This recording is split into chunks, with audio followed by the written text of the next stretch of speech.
Greetings. Welcome to Dr. English's Book Lovers Book Club. I'm Dr. English and I teach English. Today I'm revisiting a novel called Fahrenheit 451 by Ray Bradbury. I think in our current time, this is a book that everyone should go back and reread. I'm planning on doing 1984 Brave New by George Orwell and Aldous Huxley's Brave New World because I feel like we're in a precarious time. This isn't necessarily considered a young adult novel. It's a classic, but I just reread it because I was substitute teaching at a local school, and they were reading the first section of it, and of course I went ahead and read the whole entire book in a day. I didn't know that if you order on Amazon on a Wednesday night and you have other books that total $25, they will overnight this within the next 24 hours or overnight. So I ordered it at like 8 o'clock at night, and at 6 o'clock in the morning, it was on my doorstep. So I finished reading it. And I told this sophomore class that I finished it in a day. They were like, and I says, please remember, I have a PhD in English. And if I couldn't have read this in a day, I would be embarrassed that I couldn't do that as someone with a PhD in English. So no commentary on their ability to read at a certain pace because they're sophomores. But for me, I should be able to do that. And other people who have a similar degree as me should be able to do that. So I just want to say that it was so much fun to reread this book and to remember Mildred and Clarice and Montag and Beatty, and to remember what a wonderful, genuine person Clarice was.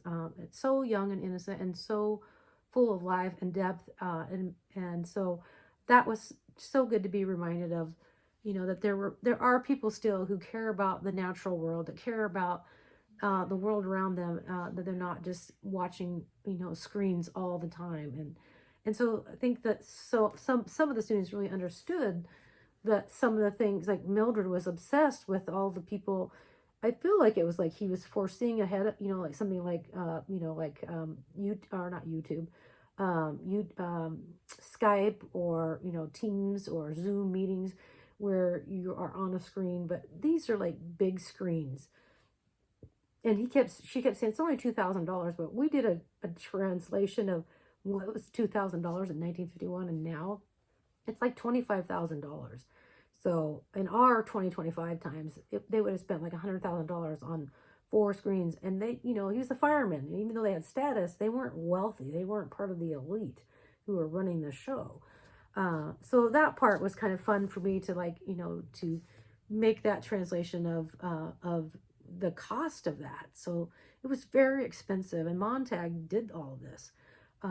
But we also discussed a lot about how is Mildred a foil to Clarice? Like their personalities were so different. And I love that the teacher, and this is a shout out to Mrs. Miller, had them thinking about what is a literary term, or what does it mean to be a foil? And so we talked about that in depth. But I think one of the things about this book is just preserved in time, the idea that, if you do not read, you might not be as self-aware, because we talked about Mildred just, she takes a whole bottle of pills, and, why did she do that when she has, what she thinks she wants, all these screens and the people in that, and her family as Montag, Bradbury puts that in quotation marks, that, she has such an emptiness in her life where she doesn't really, communicate with people, have relationships with people. She doesn't have a relationship with Montag. They're married, but they don't have a relationship.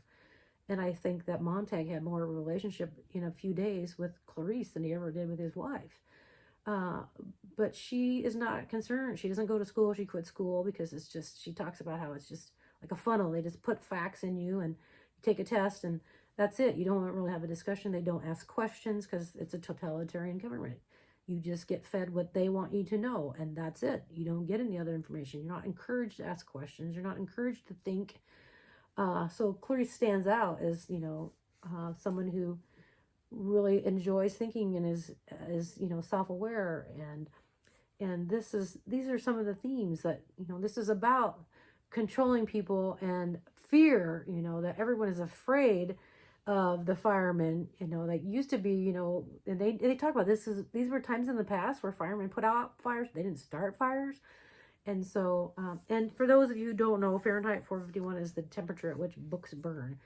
And that's what the firemen do in this futuristic, even though we're talking about like how much was money worth, even though he's writing in the future, he was using, like monetary figures from 1951.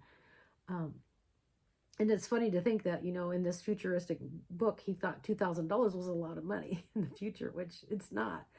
But when you do the cost translation, it's way more. So I think it was just really good to go back and revisit this classic novel, and to be thinking about, some of the things going on right now that are disturbing to me. No one's burning any books, and I treasure all my books, and I like to donate books too, but I don't mind reading them online, but I still love to open up a book and just read from it, and that's what I'm going to do now, is read a passage. Montag, you idiot! Montag, you damn fool! Why did you really do it? Montag did not hear. He was far away. He was running with his mind. He was gone, leaving this dead, soot-covered body to sway in front of another raving fool. Montag, get out of there, said Faber. Montag listened. Beatty struck him with a blow on the head that sent him reeling back. The green bullet in which Faber's voice whispered and cried fell to the sidewalk. Beatty snatched it up, grinning. He held it half in, half out of his ear. Montag heard the distant voice calling, Montag, you all right? Beatty switched the green bullet off and thrust it in his pocket. Well, so there's more here than I thought. I saw you tilt your head, listening. First I thought you had a seashell, but when you turned clever later, I wondered. We'll trace this and drop it in on your friend. No, said Montag. He twitched the safety catch on the flamethrower. Beatty glanced instantly at Montag's fingers, and his eyes widened the faintest bit. Montag saw the surprise there, and himself glanced to his hands to see what new thing they had done. Thinking back later, he could never decide whether the hands or Beatty's reaction to the hands gave him the final push toward murder. The last rolling thunder of the avalanche stoned down about his ears, not touching him. Beatty grinned his most charming grin. Well, that's one way to get an audience. Hold a gun on a man and force him to listen to your speech. Speech away. What'll it be this time? Why don't you belch Shakespeare at me, you fumbling snob? There is no terror, Cassius, in your threats, for I am armed so strong in honesty that they pass by me as an idle wind, which I respect not. How's that? Go ahead now, you second-hand literature. Pull the trigger. He took one step toward Montag. Montag only said, We never burned right. And that is where I'll leave it at that. And of course, my next portion is to discuss whether you would teach this book. This book has been banned in schools, believe it or not. A book about banning books or burning books has been banned in our American schools. And I have to keep wondering, why would you ban a book that is talking about depriving people of books, of literature, and just feeding them facts or sports or just constant entertainment that is mindless, really.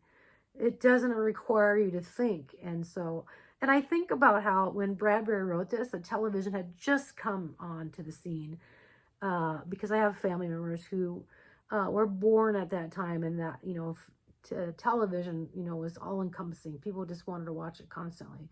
And this is what Mildred, Montag's wife, is doing.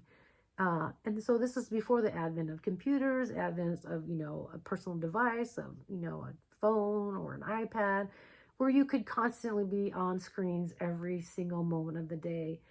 But yet, we have not burned or banned books. There are still people who read books. And I think, it's wonderful when I go into schools and I see that kind of literacy is still being encouraged, that kids will get a book out and be reading during the school day, just for pleasure. I mean, we have things that we have to read for our classes. Of course, I love them as, I think of it as pleasure, but not everybody does. A lot of people don't like to read. Sadly, I don't understand that.